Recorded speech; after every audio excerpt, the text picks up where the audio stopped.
Hi, I'm Julie Geeting. I work at Palm Health and I work here as a well-being coach and also a licensed professional counselor. Today we're going to talk about strengthening connections and social bonds. So what you can expect to learn today includes learning a little bit about the impact that our connections have on our longevity and our overall health. And you can also expect to learn just some common structures used by helping professionals to help each of us gain more awareness in our relationships and friendships, and hopefully some ideas to help you no matter where you are with your relationships. If you have a new one that you want to build and strengthen, or if you have a long-standing friendship or relationship to kind of understand a little bit more why it works so well, or maybe some ways that you can be a better friend or a better partner. I'm going to share my screen.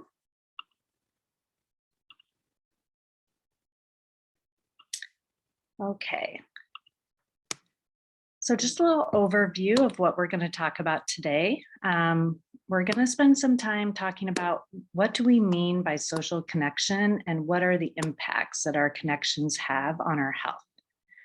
We're also going to address just modern life and the changes in our social structures and our usual ways of connecting, just to kind of highlight why this topic is particularly important right now.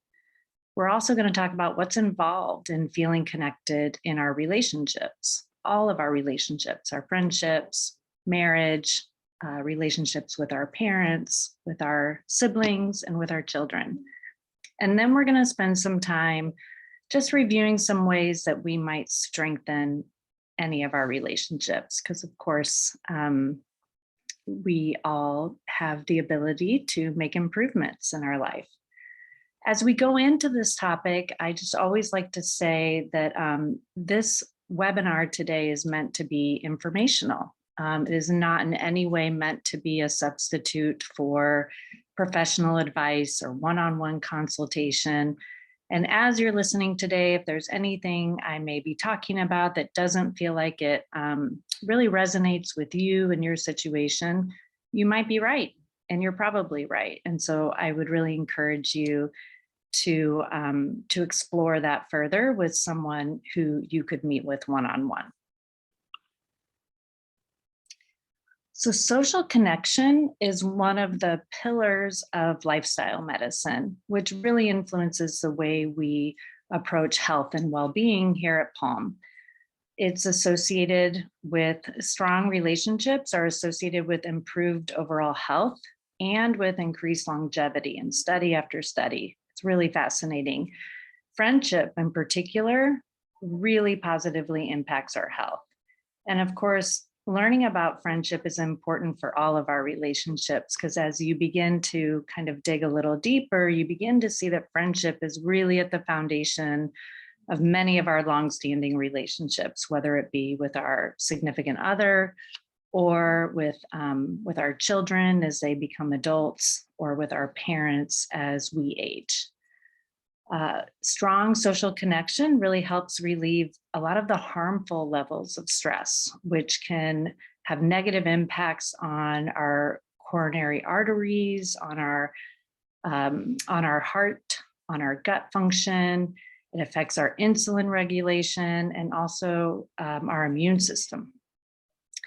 It's interesting to note that caring behaviors trigger the release of stress-reducing hormones. And one example, and there's a plethora of examples out there of ways in which strong relationships and connection can help our health. But one example is a large Swedish study that looked at people ages 75 and over and concluded that the dementia risk was lowest in those with a variety of satisfying contacts with their friends and with their relatives. So when we're talking about social connection, it can kind of help to consider the opposite of that, because that is talked about a lot. You'll hear when you read different things on health that we are in an epidemic of isolation and loneliness. So what do we mean by that? What exactly is loneliness when researchers are looking at it? Well, loneliness really occurs when there is a gap between our ideal level of connection and the level of connection that we perceive that we have. The effect of loneliness on mortality is comparable to that of other well-established risk factors, including smoking, obesity, and physical inactivity. So it's really powerful. Social interaction is what we call a top tier need for our survival. It uses the same networks in our brain and in our nervous system as those that regulate our need for food and water. There are many studies out there that talk about when, newborns or infants do not get human connection and human touch, it is quite detrimental to their well-being at minimum, and often can result in mortality, higher infant mortality. Dopamine is released when we have social, or when we are lonely, actually, and that actually pushes us to seek out interaction. Or dopamine is not released when we are satisfied with where we are at, which is interesting. And a great deal of our brain and our nervous system is wired for social bonding. So it's a really important part of our overall health, and reflecting on it and how we can strengthen it is worthwhile. So what happens in our body when there's loneliness or social isolation? Well, what do we mean by social isolation? It's really when we are restricted from having the social contact that we would like to have. This leads to our stress hormones becoming elevated, including cortisol, and it can really affect our immune function. Different chemicals are released in our bodies to motivate us, again, to seek connection. And it's interesting that chronic social isolation can make us irritable and even aggressive. And this really has to do with not only our mood and how we perceive the situation, but the different biological functions that are going on within us. Social isolation, it's important to note, is really different from introversion. Introverts, as some of you may know, are individuals who really gain energy. They kind of restore and replenish from having time by themselves, whereas extroverts gain energy from having time with others. So when you think about isolation and loneliness, the definitions, an introvert will have a very different level of contact that they wish to have, and therefore their perception of where their relationships are and their amount of time with people will be different than someone who's more of an extrovert. There's also an overlap of the neurological processes that are involved in both physical pain, actual physical pain, and social pain. So there's this part of the brain that's within the cerebral cortex that becomes activated when we or people that we love experience physical pain, as well as when we experience social exclusion. And so I just bring that up to say that this common neurobiology between actual physical pain and social pain might help us understand why the quality of our relationships has such a profound effect on our physical health. So why now? Why are we talking about this now? Well, this is a topic of conversation that comes up a lot when we're working with people here, because modern life really tends to promote individualism, and kind of the structures in our day-to-day lives often promotes isolation and even loneliness. And that through the last few years in particular, people have been experiencing prolonged stress, prolonged fear, and feelings of loss and grief. It's really been, many people are experiencing trauma.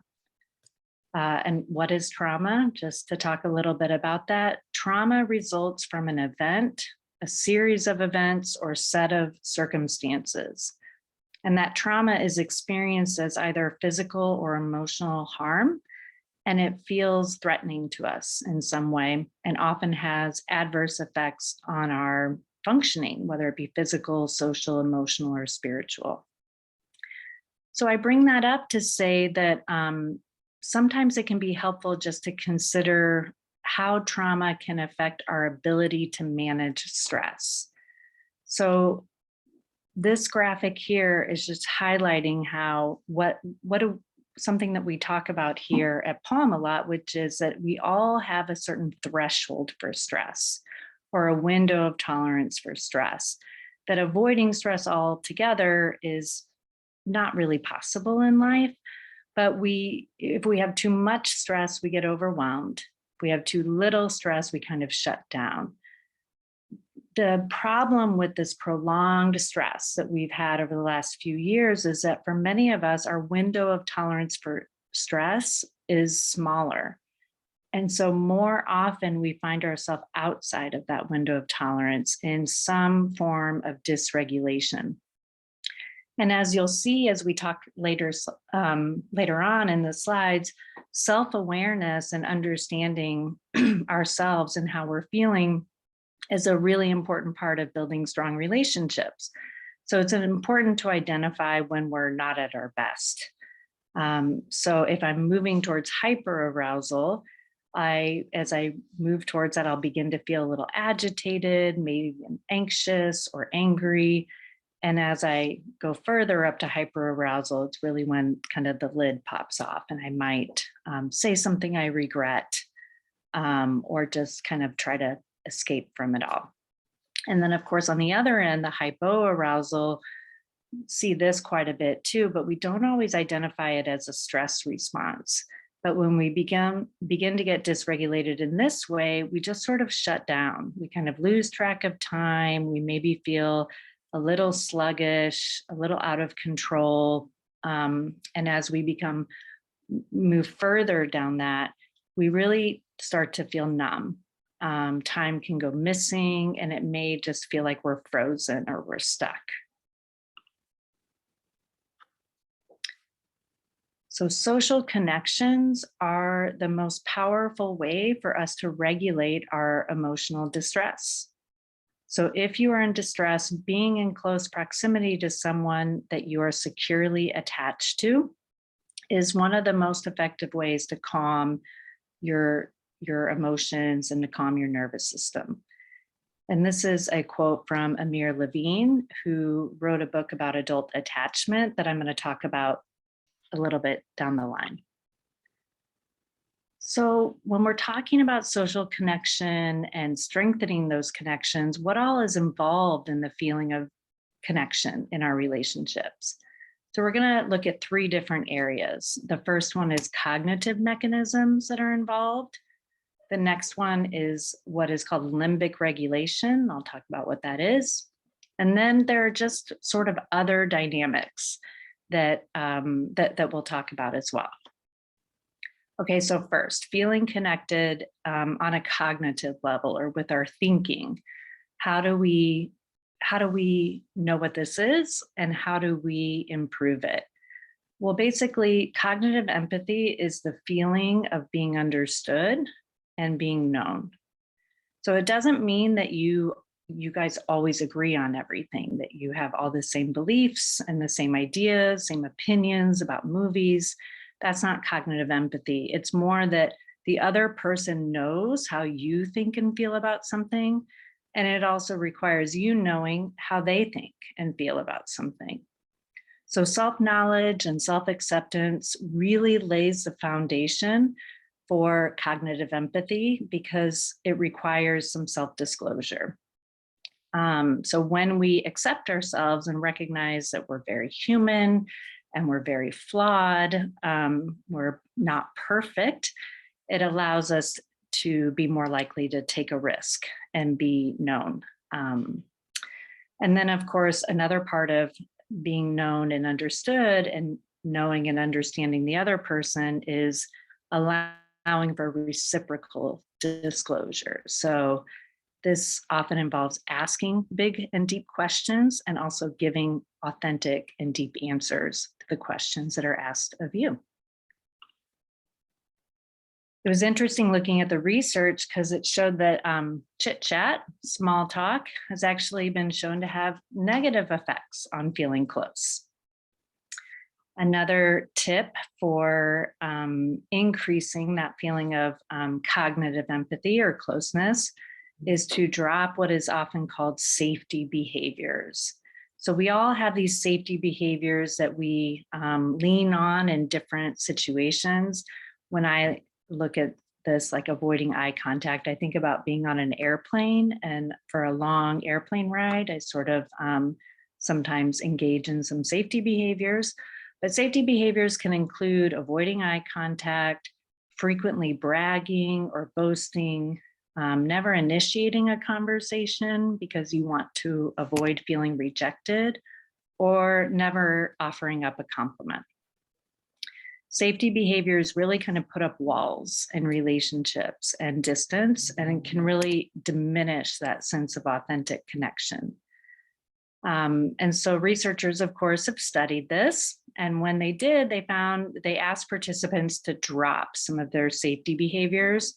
And then they had other participants sort of evaluate their impressions of those people. And when they dropped their safety behaviors, they appeared less anxious to the other people and therefore more approachable.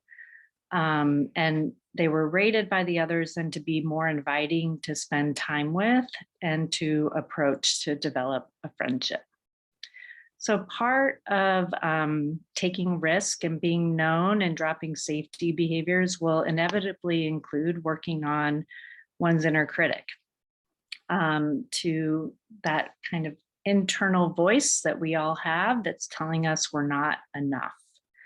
And this is work that people often do on their own, but also in conjunction here at Palm with one of our well-being coaches or one of our counselors or therapists.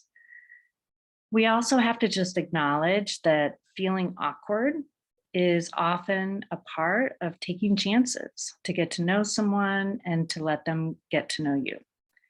As some of my favorite young people say to me, it's only weird if you make it weird. So feeling awkward is inevitably part of starting something new. As you're doing this and maybe deciding that you would like more connection in your life, or you want to strengthen connection in your life, it will inevitably require some self-compassion, going easy on yourself, and then of course, extending compassion to the other people involved. The other part of feeling connected is more of an actual felt experience. And this is a really interesting part of connection that many people aren't aware of. But when we are connected to people, when we're in relationship with them, either with parent-child relationship, romantic relationships, or close friends, we develop something that is called limbic regulation with one another. So when we spend time together, it means that my nervous system is influencing your nervous system. And then of course, your nervous system is influencing mine. So it's synchronization of our bodily states. So our breathing is often in sync, heart rate, even pupil size is often reflected or the same in each person. So it's really interesting to think about how feeling close to someone is more than just an idea in our mind.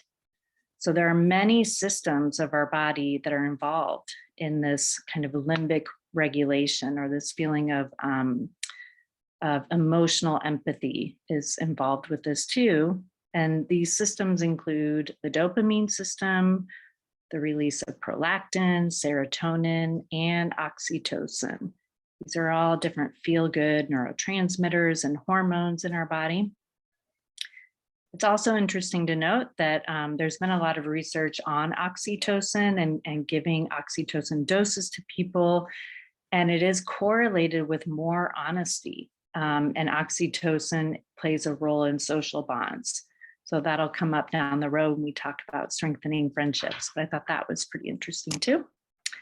And this physiological or biological synchronization, it influences our ability to have emotional empathy. It can often really feel like we are feeling another person's feelings. And in some ways, we really are. And in order to develop a trust bond with someone, it does require both of these things, both emotional empathy and cognitive empathy. It's important to keep in mind that there are a lot of factors that influence our ability to feel connected. So we all have different abilities to have that feeling of connection. So there are genetic factors, oxytocin receptors, and then our system of attachment in our brain circuits, et cetera, will all contribute. Studies have shown that there is some correlation between the number of hours that we spend together and the degree of closeness that we feel in friendships. And they go down and even have it down to the hour. I decided not to include that because I didn't want people to get too technical about it. But if you're really curious, I'm sure you can find it on the internet because it really depends, right? It depends on a lot of things to feel close to people. Shared experiences, interestingly, can often create that sense of shared biology. So when we go to a concert together or a sporting event, when we travel together, also when we share our favorite films, our favorite books or goals, we are creating that sense of shared physiology in those experiences. In one research study too, this is interesting, researchers showed a film at different times to different people, and then they measured all of these biological markers and how people's heart rates were changing and other biological markers at different points throughout the film. And it's just interesting that many human beings that were in the research study, as they were watching the film, their biology changed in the same ways at the same times throughout the film. So that's a way to create that shared connection. So just a quote from one of our favorite positive philosophers, Plato. And he said, "Every heart sings a song, incomplete, until another heart whispers back." Plato has some kind of humorous quotes on love as well that if you're interested, I encourage you to look those up too. Okay, what about just sort of the other factors? A relationship with oneself is a really important part of healthy connection with others. Another factor with feeling connected is just having a desire and a willingness to take responsibility for your strengths, as well as areas where you can improve. Part of knowing yourself and improving your relationship with yourself is really knowing what you value, what virtues matter to you, and just kind of what is your overall philosophy of living. It can also be helpful to consider cultural influences on how you communicate and connect, how your family of origin may have influenced that, how the country you grew up in may have influenced that. Also, another factor that can influence feeling connected is cultivating a spiritual practice or an inner life through contemplation, for example. You can develop a really deep sense of connection. It is possible to feel connected even when you are all by yourself. And so it's this idea that being by oneself does not automatically mean I feel lonely, right? So it's sort of solitude versus isolation. And it's also possible to feel quite lonely when you are with others. And then there's just this sort of X factor involved with feeling connected with others, a little mystery there. The je ne sais quoi, for example, the unnameable part of connection that often feels like instant recognition and familiarity. So I'm not really going to go too much more into that, but it's important to acknowledge that there is some mystery involved with feeling connected. So we kind of did the overview of social bonds and kind of what's going on cognitively, what's going on in the body, what might be going on even beyond us that, that there's more going on. Now I'm going to spend the rest of the time, focusing on just sort of some practical areas in relationships. So we're going to talk a little bit about romantic partnership, and some helpful information that can maybe help us understand ourselves a little bit better in relationship and maybe our partners. And then we're going to spend a lot of time talking about friendship and some of the research on friendship, and also some communication and conversation skills that are shown to be helpful in friendship. Now, these ideas too are really can be often sort of reflected on in our relationships with our family members, with our siblings, with our coworkers. But these are the two main areas I'm going to focus on. So a part of feeling connected has to do with one's attachment style. So we all have one neural circuit for social bonds. It's developed very early in our life, and then it's repurposed in adulthood for our later relationships. So our early development really does have an influence on our adult friendships and partnerships. This may feel like good or not so good news to you, depending on your relationship with adults early in your life. But I'm here to tell you the good news is that our brain has plasticity and the ability to rewire itself. So creating healthy bonds with trusted people can help us form what is called a more secure attachment, even if we have maybe what is known as a more insecure attachment. Interestingly, like our sort of alert system or radar system is maybe unlikely to change, but we can work on, being in friendships and relationships that are not so triggering to us to begin with. So for adults, some of the attachment styles that are talked about, the first one is secure attachment. So, and I really think about these as being on a spectrum. Some of us may, just sort of be more or less on the spectrum between secure attachment and some of these other attachments. So when I have a secure attachment, I find it easy to be alone, and also easy when someone depends on me. You don't mind depending on others at times.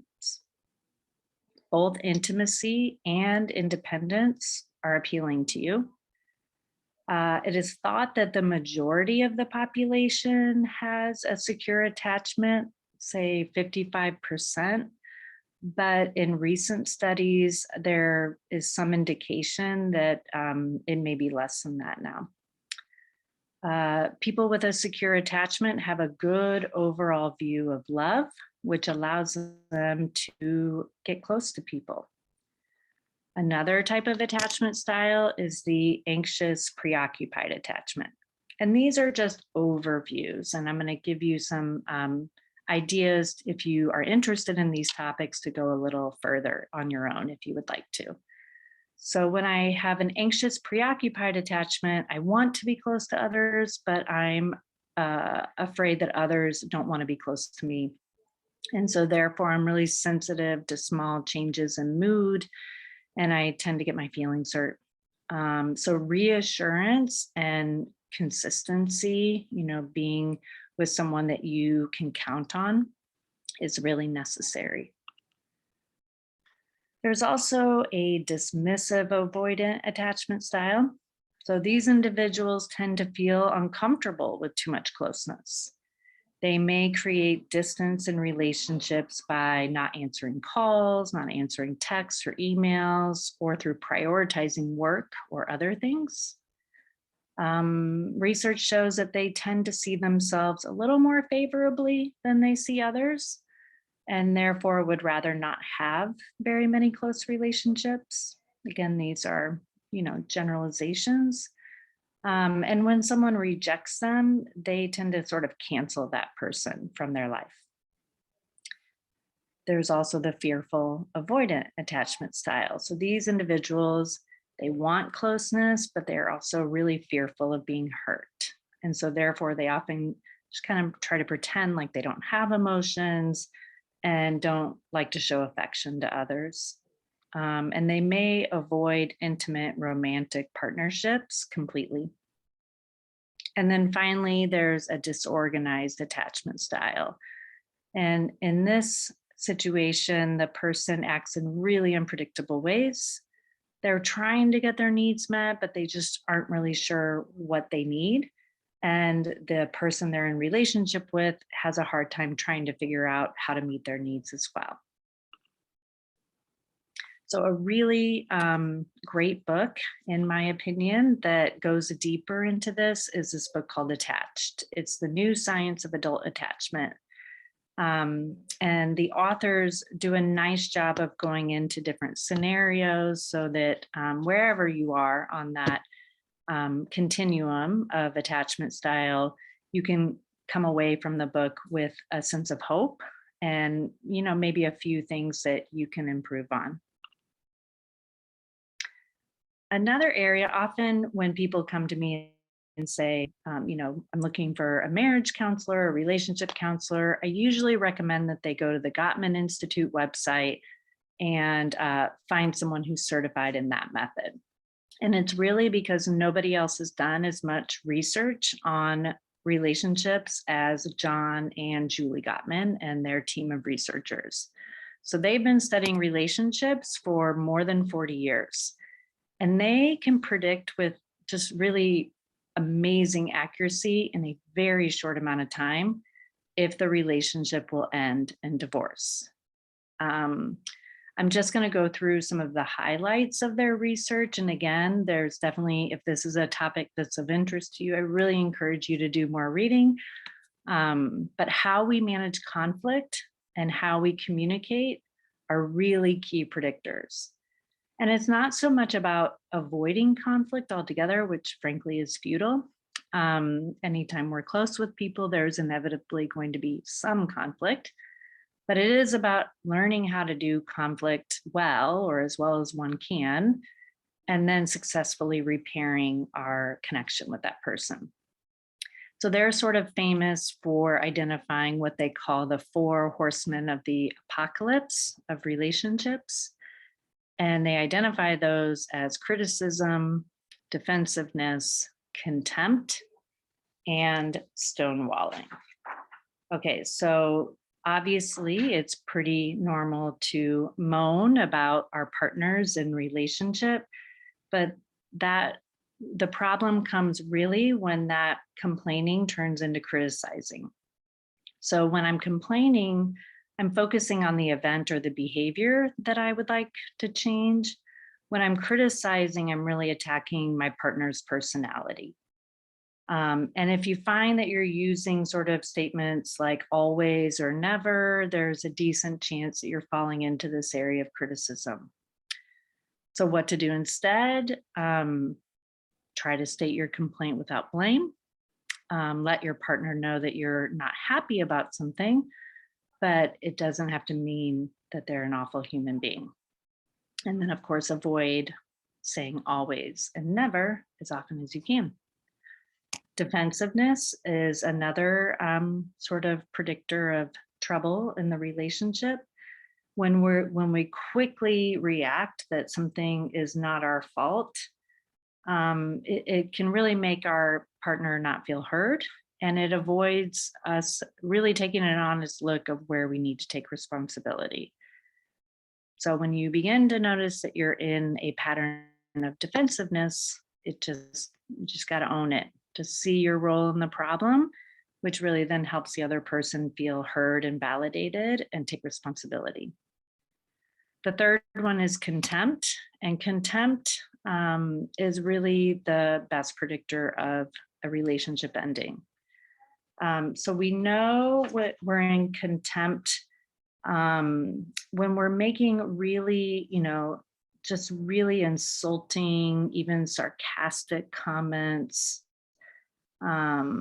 really mocking them. And what to do instead is to begin to create a culture of acknowledging and appreciating one another. And of course, then work on skills to improve your relationship and your connection and communication. And then finally, stonewalling. You can probably kind of guess what this is, but you can just imagine if you're talking to someone, you just sort of imagine like how would a stone respond to me if I was talking to them? They just kind of sit there in stony silence, don't utter a single word. And Gottman said that men are a little more likely to do this than women. And what to do instead is to really just let your partner know that, hey, you need to take a break, you need to calm down. And then it's important to make a plan to return to the conversation when everybody's cooled off. So there's just tons of information that the Gottman research has come up with. So this is really a high level overview to kind of pique your interest a little bit more. But I thought these 6 predictors of strong partnerships were really interesting. That really successful marriages and partnerships tended to have these things. One were high levels of friendship, respect, affection, and humor. So this includes just liking each other, doing things together, showing interest in and respect for the other person's thoughts and feelings, avoiding put downs, supporting each other's goals, feeling affection for one another, having fun, laughing together, and just sort of being one another's person. Another common thing that they have seen over hours and hours of observing couples is a minimum of a 5-to-1 ratio of positive to negative interactions. So averaging at least 5 pleasant, friendly, or loving experiences for every hostile word, angry argument, or time spent feeling hurt or resentful. The other one that's really interesting is called successful bids for attention. So an example of a bid for attention is, hey, honey, listen to this. I just read this article. And then the person says something, and whether that partner turns toward, looks up from whatever they're doing, their phone or their computer, and listens to them, that would be a successful bid for attention. If they comment on it, that is even better. But partners who turn towards each other's bids for attention 86% of the time or more tended to have stronger connection. And that's versus divorces couple who on average turn towards each other about a third of the time. Okay, the next one is really for particularly in kind of traditional relationships between men and women. This is one for females to really pay attention to. Soft starts to disagreement. So in general, women tend to bring up emotional complaints or issues more often than men do. And so it's really important that they learn how to have a soft start or a slow start to a disagreement. So doing so without critical or contemptuous remarks about the other person. And then the next one's really more for men in traditional relationships to pay attention to, that again and again, that in successful partnerships, when the husband accepts influence from the wife, it tends to be a sign of a strong partnership. What's interesting about that is that research shows that women are pretty well accustomed to accepting influence from men. And so therefore it's crucial in a relationship that men learn to do the same. But of course, that influence should go both ways. And then partners are just generally aware of and respect the other's needs, likes, dislikes, and their inner life. They ask questions, they're curious about one another, they listen, and they care. So trust in the relationship is really built in small moments, connecting or turning away. And so people who have really strong relationships are really good at attuning to their partner and repairing when that attunement is broken. So attunement includes just awareness, turning towards, tolerance, understanding, non-defensive responding, and empathy. So here are a couple of books, but there are a lot of books by the Gottman Institute. Those are a couple if you're interested in reading more. Okay, so let's talk about friendship. Friendship is particularly interesting because really more than any other relationship, strong friendships have the greatest positive influence on our overall health, happiness, and well-being. And I think it's because they're chosen, they're voluntary. So, thinking for yourself, like, what do you value in a friendship? And what are the qualities that are most important to you? In one global study and in other studies as well, many people rate honesty as the most important quality that they want in a friend. So sharing what they're thinking and listening to what the other person thinks, it helps build trust and intimacy. And honesty can also help us repair relationships when we need to apologize, own up for our mistakes. Dishonesty, on the other hand, was the #1 enemy of friendship. Also, not knowing how or when to open up, not giving friends a space to do so, or pressuring them to open up also weren't great for friendship. So since honesty is something that's really valued in friendship, let's talk about building honesty. So one thing to do to help build honesty in a relationship is really challenge any unhelpful thoughts you might be having. So become more aware of your thinking and recognize any thoughts that might keep you from connecting with friends. Start slow, one step at a time. Build that level of depth of conversation, just little by little. Show compassion, consider the other friend's perspective and how their life experiences have influenced their ability to open up, and just in general, what they might have going on in their life right now. You need to respect boundaries, of course, disclosing and being honest, opening up about things. It needs to be voluntary. Hopefully that goes without saying. And then take responsibility. When you are dishonest, just own it. And that can go a long way with a friend. Another key to building close friendships is intimacy. So being able to be yourself, being known by the other person, being seen and being understood. And intimacy and friendship really it's a two-way street. So it's not only being known, but to take the time to know them. Creating security in a relationship and a friendship can help build intimacy. And of course, this is true of other relationships, but basically ask yourself, can my friend count on me? Do I make myself available? Do I reply to texts or emails? And can they count on me when they need something? And then don't fight biology. As we talked about earlier, we're all wired to trust people that we can count on.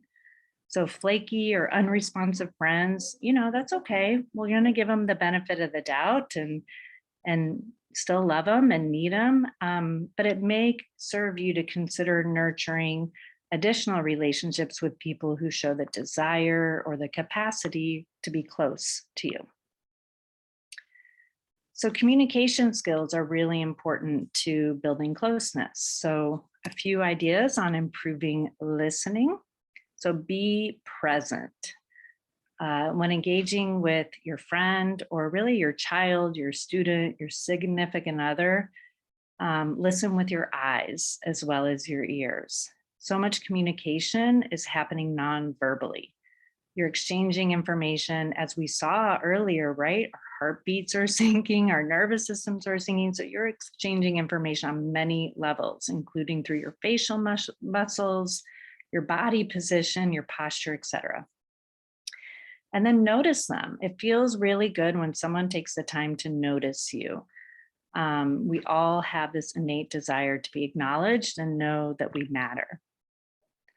Process what they're saying. Like if you're fully listening, just make sure that you're tracking with them. You can just ask a question to make sure that you understood them correctly. Small little way to make them feel heard and noticed is, if you struggle remembering names and ideas, You can always jot down a few notes after your conversation if you feel like you're having trouble connecting and you want to improve communication with your friends. Respond to them. If they send you a text saying, oh my gosh, you have to read this, you need to listen to this song, write it down, read it or watch it or listen to it, because those are points of connection that you can follow up on in between times of being able to spend time together. Some more ideas to improve communication. This has to do more with just general conversation skills. Reflect on the flow of conversation. As we talked about before, of course, paying attention, full attention makes a big difference. Go with the flow of conversation. It's really human and really easy to stop listening when you're planning what you're going to say next. So you want to think of listening more like a river, and we kind of dam it up when we stop listening in order to think about, ooh, this is what I'm going to say next. So it happens a lot. So as soon as those thoughts come in your brain, just let them go and then bring your focus back to what they're saying. Consider if you're sort of an over explainer and just stop lecturing. It might feel good to you, but that good feeling only lasts a short amount of time. And it definitely, when you lecture someone, it doesn't make the other person feel good. So also resist any habits you may have of interrupting, correcting, advising, judging, or condemning. Those are all putting up walls. Ask open-ended questions. So these are just questions that can't be answered with a yes or a no. Avoid getting in the weeds, so to speak, and over-explaining. So too many details to your story, and it can be easy to lose focus on the big picture. And listen, again, listening requires energy and it requires focus, but it's essential. If you're not listening, you're not really having a conversation. So reflect on how often you talk versus listen with your friend or your significant other. Some individuals, depending on their personality or just their life experiences, they may be prone to kind of performance or attention-seeking behavior in conversation. So just think about if that might be you a little bit, and think about trying to balance listening and speaking. So we talked about a lot of stuff today regarding connection and relationships, and I just want to summarize some of what we've talked about. I hope you're walking away from this webinar, really realizing that strong bonds and relationships are worth reflecting on. They're worth our time and our effort. They're correlated with strong health, overall longevity, and satisfaction with life. And they also help with stress management. Self-knowledge and acceptance, taking responsibility for my own sensitivities, my own flaws and tendencies. These are all key to holding up our end of the bargain in any relationship. And then, of course, successfully repairing any conflict you have helps you build trust. Presence and time together can create a feeling of closeness. So our physiologies often are syncing up. Shared experiences, even at a distance, can create moments of closeness. Communication is foundational to really all of life, but really all of our relationships. Listening and also allowing oneself to be known, being vulnerable, taking risks, being willing to be a little awkward sometimes, that matters to friendships and partnerships. Think about how our own narcissistic tendencies, which pretty much all of us have, as well as our safety behaviors, which we may sometimes lean on to protect ourselves, these can really be powerful blocks to creating connection. Character development, so just really looking at our relationship with ourselves, executive functioning, how we relate to others. This can really help improve our relationships as well. Psychological maturity. And then, having some grace, not only for yourself, but also the people in your life. life is stressful and it's really hard, and prolonged stress, individual and collective trauma, the baseline stress level in the world, this is all impacting how we relate to one another. So recognize and take responsibility for how stress influences your behavior towards others. And then, practice forgiveness as often as you can. Really, forgiveness and grace is pretty necessary for any long-term friendship or relationship. If you would like to continue to learn about connection, these are just a few areas you could go if you want. I mentioned the book Attached, The New Science of Adult Attachment. There's a podcast, the Huberman Lab podcast, that talks about social bonds and the neurobiology of that. It's pretty interesting. Gottman Institute website you can read many articles and get resources and more there. I personally love this book, A General Theory on Love. It is written by some physicians and people who have studied this topic quite a bit. And then just in general, develop an interest in understanding why you relate and connect the way you do. It's interesting. There's a lot there. And if you're wanting to do this, maybe not on your own, you can always work with a helping professional, or if you're feeling brave, ask for a little feedback from some trusted people in your life. Here at Palm Health, we have many resources to support people with improving their sense of connection. So learning more about your natural baseline temperament and your personality through doing a TCI is one way to learn about that. The Know Yourself series and our well-being coaching really helps with how we feel connected and relate to others. We also have individual therapy or family therapy here at Palm.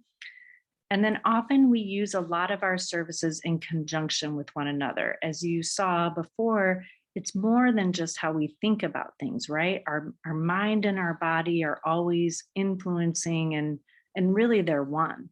So often when we're working with people, I think Palm has a unique approach in this way of using our services, our body services, our vitality services in conjunction with both coaching and counseling to really help people with optimal awareness.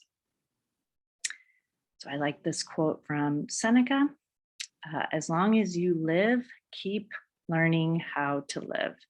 This is definitely a topic that deserves a little humility. We all have room to grow in how we relate to others, because we're always changing and the people with whom we're in relationship with are always changing. So I hope you will explore this topic on your own a little bit more.